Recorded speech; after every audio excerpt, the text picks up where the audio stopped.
We start with new information for you at noon. The North Dakota Highway Patrol has released its final report on January's deadly train bus crash in Larimore. Hi, everyone, and thank you very much for joining us. I'm Kyle Bosch. According to that report, investigators found no mechanical problems with the bus and say the driver did not have a medical event. An autopsy of the driver, Max Danner, found that he did suffer from a significant heart condition, but that it did not play a role in the crash. A video from the train shows the bus approaching the crossing. It then slams on the brakes and comes to a stop with the front end on the tracks just seconds before being hit.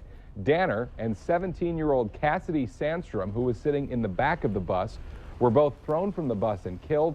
10 other students were hurt. Now, prior to the crash, witnesses say that the bus was driving normally through the neighborhood and that Danner had even exchanged waves with a passing driver. We do have the full report posted at our website, valleynewslive.com. To read it, just click on this story. Also new for you at noon, the jury trial for the 2014 North Dakota Teacher of the Year is set to start in just a few weeks. Another court hearing was held just an hour ago for Aaron Knodel about what evidence will be used during that trial, which again starts on March 24th.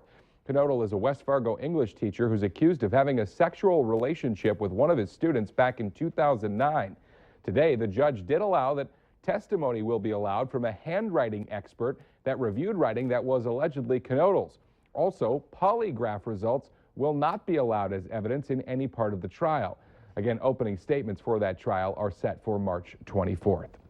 Well, we're all a little tired after the start of daylight saving time this weekend, but the chance to set a new record high for the day sure helps things feel a little bit better. Let's check in with meteorologist Robert Hahn, who has more on what should be a gorgeous Monday forecast. Yeah, absolutely wonderful out there. We did have some cloud cover during the overnight hours last night and into the early morning hours this morning, but that has given way to wall-to-wall sunshine across the region, and temperatures are warming up quickly. Upper 30s in Roseville and Thief River Falls. We're already at 47 here in Fargo, also 47 in Jamestown, not too far behind, 46 in Grand Forks. Records, well, we're going to approach them, if not break them today. That record high in Fargo, 55 degrees. That's set back in 1902. Grand Forks, 57. That's set back in 1977. We're going to be close to both of those, if not beyond those. The cloud cover I mentioned that was over the area late last night, early this morning, that has pushed well east of the area into the Great Lakes. May see a little bit more cloud cover move into the far northern valley as we head through this afternoon, but for the vast majority of us, plenty of sunshine, no precipitation out there. Could see an isolated shower or a flurry in far northern Minnesota very late tonight, early tomorrow morning. We're going with 56 here in Fargo. If we do get there, again, that would be a record high tonight, some mid-20s tomorrow, some lower 50s, but we've got some warm temperatures that continue on that 7-day forecast. We'll show you the very toasty 7-day forecast here in just a few minutes. Just amazing what a difference a week can make. Yeah. In Last attitudes Wednesday, and everything. it was 7 after a morning low of -7. So yeah, 5 days ago, it was bitterly cold out there.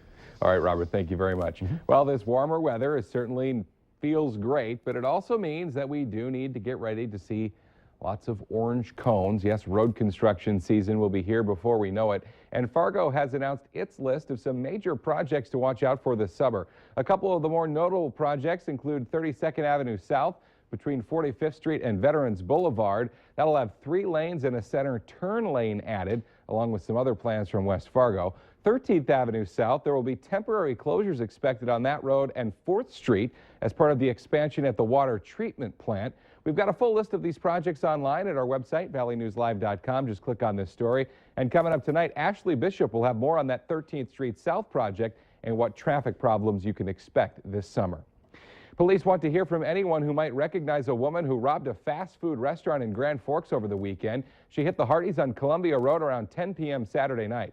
The robber is described as a woman in her mid-20s, tall with a thin build. You can see pictures from surveillance video up on your screen right now. She's seen holding a gun and wearing a white hooded sweatshirt, black sweatpants, and a black face mask.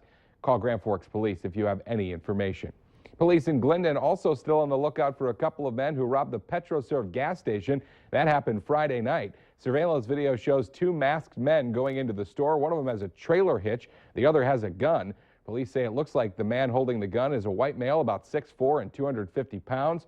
There was a yellow car that was spotted leaving the scene. Shockwaves at the University of Oklahoma this morning after racist videos featuring members of a popular fraternity exploded on the internet. There'll never be an USA. There'll never be an USA. You came from a dream.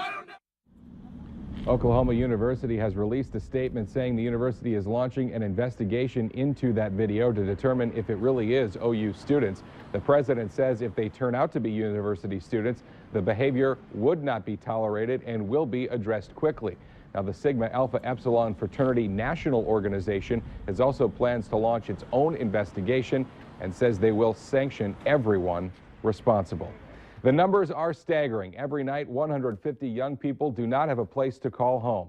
And it's not a statistic from across the nation or some other big city, but from right here in the Valley. That's why the group YouthWorks is trying to curb the problem. Right now, they help 15 to 22-year-olds who could lose their homes. But with a recent federal grant, the program will now expand to reach out to young people who are already living on the streets. If you'd like to help out YouthWorks, they welcome donations of small basic items like toothbrushes, toothpaste, and soap. They're also always accepting winter clothing. Crowds of students packed into the NDSU Lutheran Center over the weekend to support a fellow classmate. Friends gathered for a benefit for Cassandra Bowler, who had to undergo invasive brain surgery, and Cassandra even made a surprise visit to that event. There is a GoFundMe page that has been set up for Cassandra.